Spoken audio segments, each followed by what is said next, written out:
Gopalga Kunjoga ngasai pung taruk tere tabadagi wari sanarakpana pung ama ani sare. Gopalna Ibungo iyamba satlage nangne karibata singnaganu ketuke highway now ado iyambaga thawai haksang amatani inaugi marupti nangsu inauni. Kunjona ai karimata singnajade lengbirasi waruba yade ko aina hana thijarakadabani aduda khudong amatang sadaduna. Gopalna inausidi. Kunjona imung sangkhiduna mamada ima ai ngahak thindogi ko. Gopal Kunjo ani thorai pakhang ni sabi kaya lamjao aduda thanba makhai angang pisaktagi hanubi phawba satni. Kunjogi mamanaba koti koti ni pakhang mana ngahak mabu thindorokpada mamada hairamduna chatpa. Kunjogi matawasi ubada Gopaldo anthoknamak nungaite awaba amana asini sigi mathakta handak Kunjona khalluriba ningjariba Jahera gi khanbada Kunjogi damak Gopal asi awaba mathon mathon oire. Gopal asi makhong makhut ipun pulli makhut masa prok prok thekni asumna wari sara saraduna phana thapna thindorakne. Gopalna Ibungo lebi horo ima matom tangai hore asi haiduna khongnang makhongi potyon bi amagi mapa yoramdaida lepe. Kunjona tade Ibungo adu mangaire nenaudi leja hore cigarette semata phanbiko asi hairaga surup upu ama Kunjona leiraga pire. Gopalna ama satuna thakle aduga Kunjoda surup maikhet adu pire. Kunjona phanbikro. Gopalna iyambagi yauri inauna pibasi thakningduna tawbani asi hairaga ani asi nungsinana noknai ani asina noknabasi ubada potpham phamba ama ani du phawba nungsire nungsinaba pakhang ani dugi matau ubada.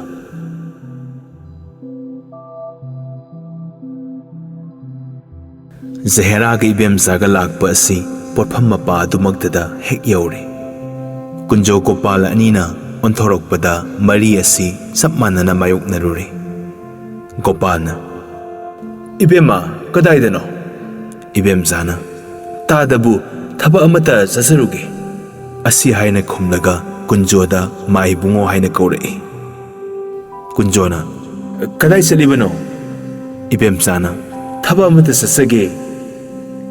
Jahera di kanabu sukaunadi magi sandanadu senabo honari. Kaunabana Ibemzada yengbadi Gopal su Kunjo su satlaisanduna Jahera da yengi. Potpham phambising aduna nungsida Ibema ni asi haini haibadi Jahera bu oina haibani. Ibemzabu thi haiduna miraibadi natti matang asina Jahera gi suk oibana matam masida maana maheli. Jahera asi Kunjo asibu urakpada Ibemzagi marumda punai leisankre. Mamai adu Gopal sukuina udare. Gopalna Ibemasidi kanano. Ibemzana inausingni hakna kuiba matam nate kaunaramba nupi ani adusu adum chatkre kadomdagi nanauno hangnaba phawba nang hodare. Jahera asi nakal oina leisankhiba adudagi kaithel masa adu hentorakpada Ibemzagi mang oina hek chingkhatkhi. Magi masamaduna anthorokduna thokduna illiba phi matek adugi mathakta juai launa tare. Gopal chatkre. Kunjona mayumda halakpada mamai onsalakpada Jahera na mangda satliba saong adu taseng na urakle. Lam asi jaga kunmuki oigani. Kunjona mamagi hidak thiba satpada amirgi konthongdagi tombi bibigi konthong yoba phawba Jahera na mang thaduna chatpa matam aduda Jahera gi tungyan Kunjogi pukningda takhiba mami adu murti oina mamangda amuk satlare. Kunjona kanano nupi asibo. Hauzik kaithel popham phambi adudagi khitang hendorokpada Ibemzagi mangda sankhatke haina sankhatpa magdi natte. Jahera na Ibemzagi marumnomda leisange tawbada sek masa amada khudi thiduna oi thangbu khunawbi ama khujin hudokle. Maduda tugadabadagi adum ngaknabada ibemsagi mangda senghatkibani. Pangal kaliba ngang oiduna tuhoude. Ahal asonba oirabadi Jahera asi tuba yabani. Jahera makna haknamak mai thakduna khudi thiba natte. Matam masigi Jahera gi dasa asi kalakpa mangda sangtai ikaiba mangda horatli haiba adumatang thokre. Masi aisu misu taugadabani. Mapok ngaigi asumna satsadri. Mapok ngaigi sanan thinjadri. Mapok ngaigi asumna ningnaba pukningi arumba asi pujadri. Ningjababu asumna ningjaduna asumna uruba asi pumba thoksaraktribi angang apangba amani. Asina Jahera do gyan men ita tadre. Khujinadu hudokle haiba asi Jahera khangdri. Saurakna hairurabadi Jahera asi matam khara asi ipang pangthaduna anaba phauba phaudaba matang ama thokle. Thoiba masamadu punsinri. Mahausasu maitai leisabigumna masamasi pundaba matam yawe. Leisabini haiduna maitaigi gumna haithaduna kakpa nattabani. Masina mahabu leisabini haibasidi maitainadi kaya khangba ngamde. Akhangba makhaidana khangbani. Ibemsa asinasu magi masamadubu ningdu henthana phajaba aduda yengningladuna leisabinabu sambunba honai haibra haiduna marak marakta hek haiki. Aduna mahausa thadokpagi mathadok oina tawbadagi magi masam khudi thibada tarakpa adu adum punsindare. Khongkap khara se chatlabada Jaherana hanna yengi. Ibemsa su yengi. Ibemsana kari yenguribano mina nuknalagani haibaga tawbaga noi. Jahera di kita leiduna yengbana hanna yengi haiba khangdaba zatki mayengni. Ibemsa di tasengna handuna yengbani. Kunjo lakpasi animakna ure. Jahera gi makhongna soibasi uknaba lalonbi nupi amana ure. Haima, Ibemma, nangina khongadu khudi thirura male naranida. Matam maduda khudi thikhare haina khanglai. Ibemsana Haima, kadaidano sidia khujin hudokla male kamdoni. Asi haiduna Jahera masa paire. Jaherana aidi khanghaudi ise. Asi haiduna Jahera su lepe. Kunjona changlakduna kari tawrabano. Ibemsana khudi thirure maibungo kamdoni. Kunjona phambi khoi bema.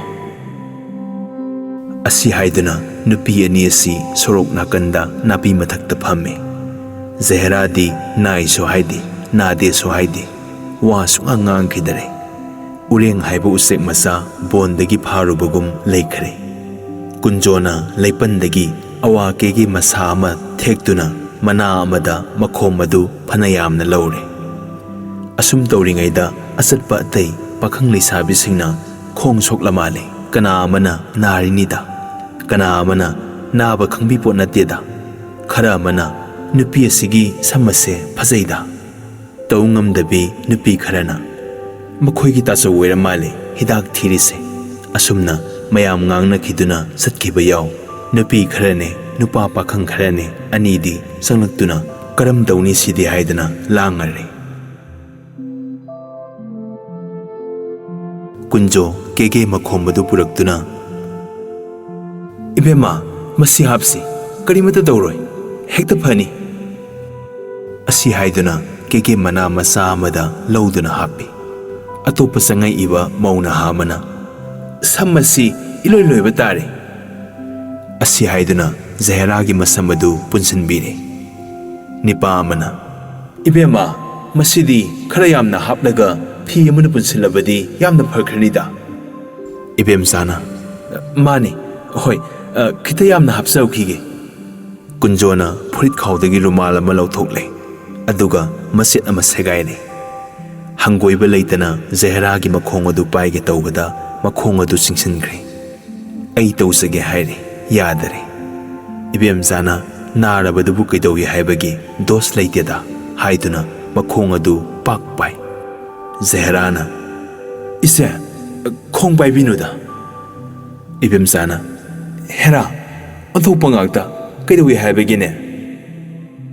ꯑꯁꯤ ꯍꯥꯏꯗꯨꯅ ꯃꯈꯣꯡ ꯑꯗꯨ ꯄꯥꯏꯔꯦ꯫ ꯖꯍꯦꯔꯥꯅ ꯃꯍꯩ ꯏꯁꯦ ꯍꯥꯏꯗꯨꯅ ꯃꯈꯣꯡ ꯑꯗꯨ ꯄꯥꯏꯍꯜꯂꯣꯏꯗꯕꯒꯤ ꯇꯧꯔꯤ꯫ ꯑꯣꯟꯊꯣꯛꯄ ꯃꯨꯁꯂꯃꯥꯟꯒꯤ ꯅꯨꯄꯤ ꯑꯃꯅꯤ꯫ ꯈꯣꯡ ꯄꯥꯏꯕꯤꯅꯨ ꯍꯥꯏꯕ ꯊꯧꯒꯜꯂꯣꯟ ꯑꯁꯤ ꯃꯥꯅ ꯃꯇꯝ ꯑꯗꯨꯗ ꯁꯤꯖꯤꯟꯅꯔꯛꯄꯗ ꯃꯁꯛ ꯐꯖꯕꯒꯤ ꯃꯊꯛꯇ ꯕꯦꯕꯥꯔ ꯐꯖꯕꯅ ꯑꯃꯨꯛ ꯂꯩꯇꯦꯡꯂꯦ꯫ ꯃꯥꯂꯦꯝ ꯑꯁꯤꯗ ꯃꯤꯑꯣꯏꯕ ꯍꯥꯏꯕꯁꯤꯅ ꯅꯤꯡꯕꯨ ꯅꯤꯡꯂꯕꯗꯤ ꯊꯨꯡꯗꯕ ꯂꯩꯇꯦ ꯍꯥꯏꯕ ꯑꯗꯨ ꯑꯗꯨꯃꯛ ꯊꯣꯛꯂꯦ꯫ ꯖꯍꯦꯔꯥꯅ ꯅꯤꯡꯖꯔꯛꯄ ꯑꯗꯨ ꯃꯑꯣꯡ ꯑꯃ ꯑꯣꯏꯅ ꯊꯨꯡꯈ꯭ꯔꯦ꯫ ꯃꯌꯥꯝ ꯑꯗꯨꯅ ꯏꯕꯦꯝꯃ ꯗꯣꯁ ꯂꯩꯇꯦ ꯍꯥꯏꯅꯔꯦ, ꯊꯥꯒꯠꯅꯩ꯫ ꯏꯕꯦꯝꯆꯥ ꯅꯠꯇꯅ ꯀꯅꯥ ꯑꯃꯠꯇꯅ ꯖꯍꯦꯔꯥꯕꯨ ꯅꯨꯃꯤꯠ ꯑꯁꯤꯗ ꯖꯍꯦꯔꯥꯅꯤ ꯍꯥꯏꯕ ꯈꯪꯈꯤꯗꯔꯦ꯫ ꯄꯥꯈꯠꯅꯗꯨꯅ ꯆꯪꯅꯔꯛꯄ ꯃꯤ ꯑꯁꯤ ꯐꯅ ꯌꯥꯝꯅ ꯇꯤꯜꯂꯦ꯫ ꯀꯨꯟꯖꯣꯅ ꯐꯤꯖꯦꯠ ꯑꯗꯨꯒ ꯀꯦꯒꯦ ꯃꯈꯣꯝ ꯑꯗꯨꯒ ꯂꯣꯏꯅꯅ ꯄꯨꯟꯁꯤꯜꯂꯤ꯫ ꯃꯌꯥꯝ ꯑꯗꯨꯅ ꯀꯗꯥꯏꯗꯒꯤꯅꯣ ꯍꯥꯏꯅ ꯍꯪꯅꯔꯛꯏ꯫ ꯑꯁꯤꯗꯒꯤꯅꯤ ꯌꯧꯖꯔꯒꯦ ꯍꯥꯏꯅ ꯏꯕꯦꯝꯆꯥꯅ ꯈꯨꯝꯃꯤ꯫ ꯖꯍꯦꯔꯥ ꯑꯁꯤ ꯍꯧꯒꯠꯂꯦ꯫ ꯏꯕꯦꯝꯆꯥꯅ ꯃꯥꯏꯕꯨꯡꯉꯣ ꯂꯦꯡꯕꯤꯔꯣ ꯌꯥꯔꯅꯤ꯫ ꯀꯨꯟꯖꯣꯅ ꯏꯕꯦꯝꯃ ꯅꯥꯔꯣꯏꯗꯔꯥ? ꯖꯍꯦꯔꯥꯅ ꯌꯥꯔꯅꯤ, ꯅꯥꯖꯗꯦ꯫ ꯀꯨꯟꯖꯣꯅ ꯏꯕꯦꯝꯆꯥꯗ ꯀꯗꯥꯏ ꯆꯠꯂꯨꯔꯤꯕꯅꯣ? ꯏꯕꯦꯝꯆꯥꯅ ꯁꯤꯗꯅꯤ ꯃꯥꯏꯕꯨꯡꯉꯣ, ꯂꯦꯡꯕꯤꯔꯣ, ꯑꯩꯈꯣꯏ ꯆꯠꯆꯔꯒꯦ ꯌꯥꯔꯅꯤ, ꯃꯌꯥꯝ ꯄꯪꯋꯥ ꯍꯦꯛ ꯋꯥꯕꯤꯔꯦ꯫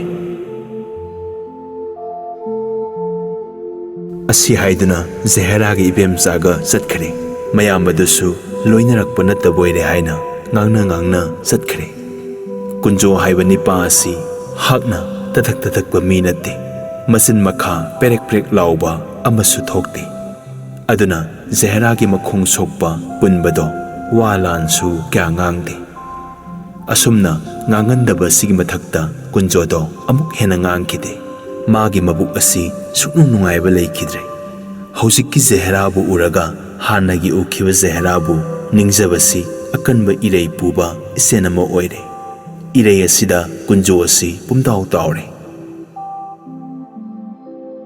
ꯍꯧꯖꯤꯛ ꯎꯔꯤꯕ ꯖꯍꯦꯔꯥꯕꯨ ꯏꯈꯟ ꯈꯟꯗꯕꯗꯤ ꯅꯠꯇꯦ꯫ ꯉꯁꯤꯒꯤ ꯅꯨꯄꯤ ꯑꯁꯤ ꯀꯅꯥ ꯑꯣꯏꯔꯤꯒꯕ?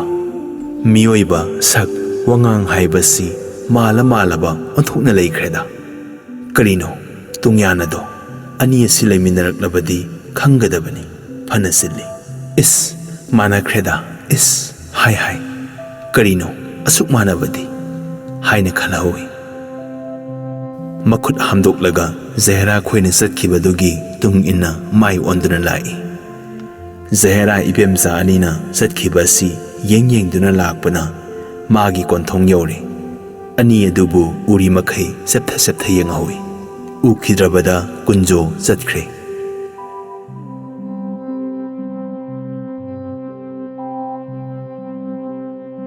ꯃꯁꯤꯗ ꯏꯕꯦꯝꯆꯥ ꯖꯍꯦꯔꯥ ꯑꯅꯤ ꯑꯁꯤꯅ ꯀꯨꯟꯖꯣꯅꯆꯤꯡꯕ ꯃꯌꯥꯝ ꯑꯁꯤꯕꯨ ꯃꯇꯤꯛ ꯆꯥꯕ ꯋꯥꯍꯩꯅ ꯄꯦꯟꯅꯕ ꯑꯃꯁꯨꯡ ꯊꯣꯏꯗꯣꯛ ꯍꯦꯟꯗꯣꯛꯅ ꯃꯈꯣꯏꯕꯨ ꯃꯇꯦꯡ ꯄꯥꯡꯕꯒꯤ ꯋꯥꯉꯥꯡ ꯃꯇꯤꯛ ꯆꯥꯕ ꯉꯥꯡꯂꯝꯕ ꯅꯠꯇꯅ ꯆꯠꯈꯤ ꯍꯥꯏꯕ ꯄꯨꯛꯅꯤꯡ ꯑꯃ ꯄꯣꯛꯄ ꯌꯥꯏ꯫ ꯃꯗꯨ ꯑꯆꯨꯝꯕꯅꯤ꯫ ꯏꯕꯦꯝꯆꯥꯅ ꯅꯨꯡꯁꯥ ꯊꯤꯕ ꯑꯃ ꯄꯣꯛꯇꯨꯅ ꯃꯌꯥꯝ ꯑꯁꯤꯕꯨ ꯊꯥꯗꯣꯛꯅꯔꯒ ꯋꯥꯏ ꯁꯪꯕ ꯑꯃ ꯑꯣꯏꯗꯨꯅ ꯆꯠꯈꯤꯕꯅꯤ꯫ ꯉꯁꯤ ꯅꯨꯄꯤ ꯑꯅꯤꯁꯤꯅ ꯀꯨꯟꯖꯣꯒꯤ ꯂꯝꯕꯤ ꯊꯣꯛꯎꯔꯤꯕ ꯑꯁꯤꯁꯨ ꯊꯥꯡꯉꯩ ꯁꯦꯡꯃꯛ ꯁꯦꯡꯅ ꯀꯥꯡꯉꯥꯕꯝꯗ ꯆꯠꯄ ꯑꯣꯏꯔꯕꯗꯤ ꯊꯣꯛꯂꯝꯂꯣꯏꯗꯕꯅꯤ꯫ ꯖꯍꯦꯔꯥꯅ ꯃꯄꯨꯛꯅꯤꯡꯗ ꯌꯦꯡꯅꯤꯡ ꯈꯣꯠꯅꯤꯡꯕ ꯄꯨꯛꯅꯤꯡꯒꯤ ꯃꯇꯨꯡ ꯏꯟꯅ ꯂꯝꯕꯤ ꯑꯁꯤ ꯐꯩꯔꯦꯡꯅꯅ ꯂꯥꯛꯄꯅ ꯊꯦꯡꯅꯔꯤꯕ ꯃꯈꯣꯡ ꯁꯣꯛꯂꯤꯕꯅꯤ꯫ ꯖꯍꯦꯔꯥꯒꯤ ꯃꯈꯣꯡ ꯁꯣꯛꯄ ꯑꯁꯤ ꯁꯣꯛꯄꯅ ꯐꯕ ꯂꯩꯇꯦ꯫ ꯑꯗꯨꯕꯨ ꯖꯍꯦꯔꯥꯒꯤ ꯄꯨꯟꯁꯤꯗꯗꯤ ꯑꯐꯕ ꯑꯃꯅꯤ ꯍꯥꯏꯅꯕ ꯌꯥꯏ꯫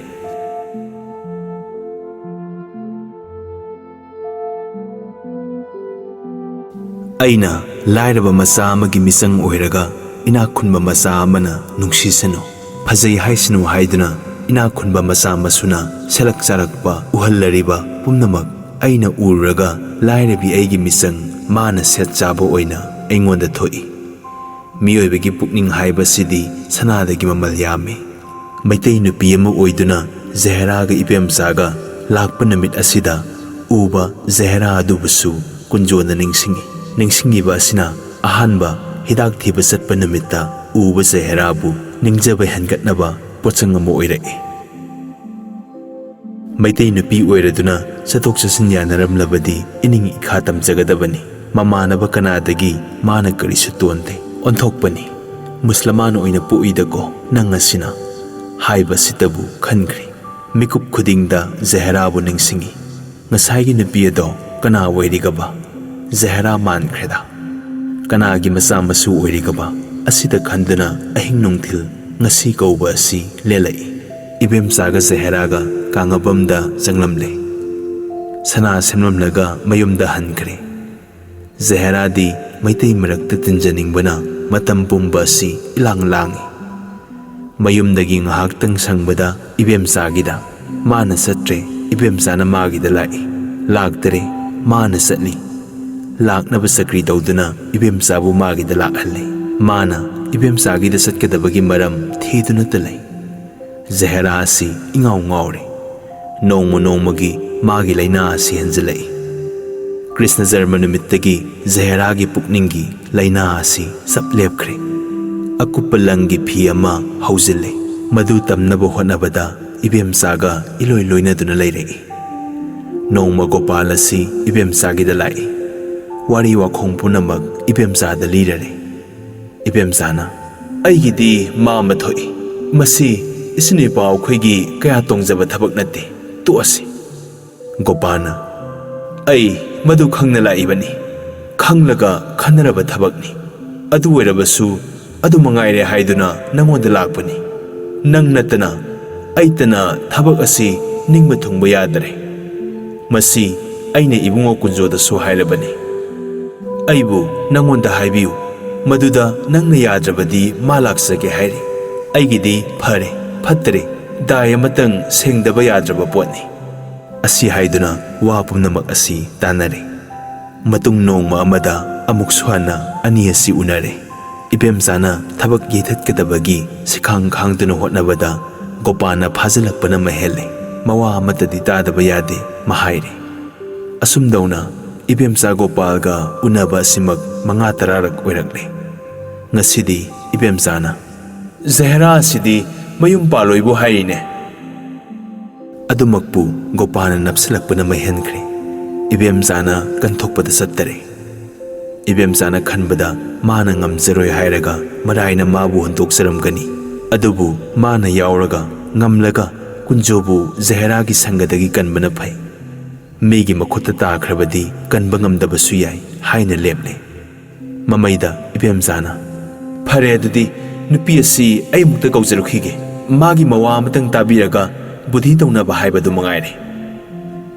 asi haiduna ibemsana Jahera kauba satkre mamangdasu haikre ibemsaga Gopalga nainarakpa asi ngasida nattare kuire madugi wa asi Jahera asida ibemsana itamakta handri haibasu natte anauba kunjogi wa asida Jaherana karamba matamda tagadagi haiduna nongobina ising ngaibagum mikup khuding ngaiduna lairei wafam asidabu hodoknaraga Jahera gi harauba penjaba oiribani karamba numitta kunjobu ugadagi haibasi Jahera gi lainingni matam masida kunjo haiba nipa asigi manai oijau hairi haiba pau asi Jaherana ibemsagi masindagi taba haiba sidi Jahera gi khutna sarga lamba phangmugumba wani adumnadi oibabu anthokpani bidhatagi niyam haiba sidi angakpani ibemsana satkiduna Jahera da hairare kunjabe harigi miyado ngasi sulai aigi da lehori nangi nawa amatadi tadaba yadre pauthang asi tokhisi haiduna ngai hori nang aigi da ngai hakta sataba yadre adubu Jahera do mihul hun khidare soru hon khidare malem apumba si pungkau kau khiduna tingak maingak uting bagum tumin leikre khum khidare ibemsa su ngahak tumin leire ibemsana kari haibage nangbo saloi haibrane Jaherana aha ise ibemsana satkadra kari haibage haibani nangbo Jaherana karigi satadagi asi haiduna imungda sangkhiduna Joypura mai ilure satningmadi Jahera paininglabani aduga kari khumdagi haibagi makhong thangba thokdare ibemsana nangbu kari haina khumgadawribagine khangdi ise isenabu kari hairibagine ibemsana aidi kari haini haibage Asumna hainaduna anina khanaduna lakpasi lamdi khita khanariba wadi wasangni khanduna thokpa loiba poti natta khanabada hauringaida yorokpana hale Jahera ikai changlai Gopalna ihang hangoina Ibema sanglau Phammu haiduna Jahera phamme Gopalna ngahak adum leiraga Jahera di yengduna hangi Ibema Jahera ibung wa haigi nang tauko ngasi aina hairiba wa asi nasi asida nainarakpa matam kuire hairiba sidagi nasin nanawgi nafamda wa asi yoroknaba nainarakpa duna asum koto ma yorabada nasin nanawda yoribani kuiraba wani nongma nangida hidak thiba pakhang ama lakpado nang nisingibra ngahak Jahera khumde Ibemjana Karino kaurabaro nangbu laami haidaine Jaherana laami se Gopalna mi aduni nangida khanduna numit adudagi ngasi phawbani hojik angawbugum leiri madugi wani wa punamak nasiedaina haijare nasienasu nangonda wari asi sare hairi ai haibana amani nang haibana amani do nasiedagi wasu tarabani ma haibadu aini nangina wa matang taningduna ibung lakbani Jahera asi khumde mana khumdringaigi manung asida kunjona magidamak khanba warini pumnamak asi Jaherana Ibemchada loina haire Jahera Ibemcha asi hana ita tadri haiba natte Ibemchadi Jamini kaya ama Gopal kaya ama sekak sekaiba makhai khanglabani ataidi maikai amamamda khangi Ibemcha hairiba sidi khwaigi jangsan oiduna tawraduna kunjo Jamini Gopal Jahera Phatiman tomba miya phauba sangsar si loina uraba mini mayam asina praja oiduna muslaman nupibu hindu na lawba haunade haiba magi wakhaladuna mayam asigi mathakta ningthau oina wayenjai paiduna pumnamak asibu mafon thangdana ngaktana thamaibani leibak sasan tawbagi mabukki wabu prajada khangan phadabadagi mayam asi thak naina puri sangsara sida nungsirabadi hangoide Jahera bu nungsiba minina Ibemchana phamsu phamine yaba makhai samnabani ngasidi Gopalgi mamangda tawgi haibagi mata oina sumangda phana mathaduna phamhalli kunjogi wasi Gopalna mathang hairakpa sida manakungna sanglakpa wahai khudingi nongmai singjangna panbagumna Jahera gi thamoi asi maset kaire masega anida thongduna phammi pambom ani du haitharakduna makhong mathakta thadare oi thangba makhong khongbida oi thangba makhutna asumsi makhut yetna maikhet maru mapai khongbi amuksik maikhet maru aduna leipakta saksak amuk thilli lei amuk singi makok adu makhu anigi marakta asumlum tharak mamanglumdagi phaina marengban yet oida leiramba Joypur tangkhai aduna leipakta tare makhong sikpa makhutna leipakta saksak thinbaduna sum lengbaduda masam pulambadu thokduna leipakta loina tare Jahera gi matawasi ubada Ibemcha Gopal ani asi mabukta wakhal yamna tawnare haiba si thodok aduna tai Jahera amuk yengi Ibemcha Gopal ani amuk yengnei ahanbadadi ahal ani adu angang adugi mataw yengbada nokmi tawrami mamaidadi nokpa yaraktare ani aduna ubada Jahera si nungaitabana gyan mangna ure wagi matang asida angang asina asi phawba nungaitaba masi kari leibage haiduna khanabadasu ahal ani asigi budina phangba ngamdre asengba Jahera do gyan mangle phamlambadagi pop tu khide haibada khai tuga dawre phammi haibadu mangaire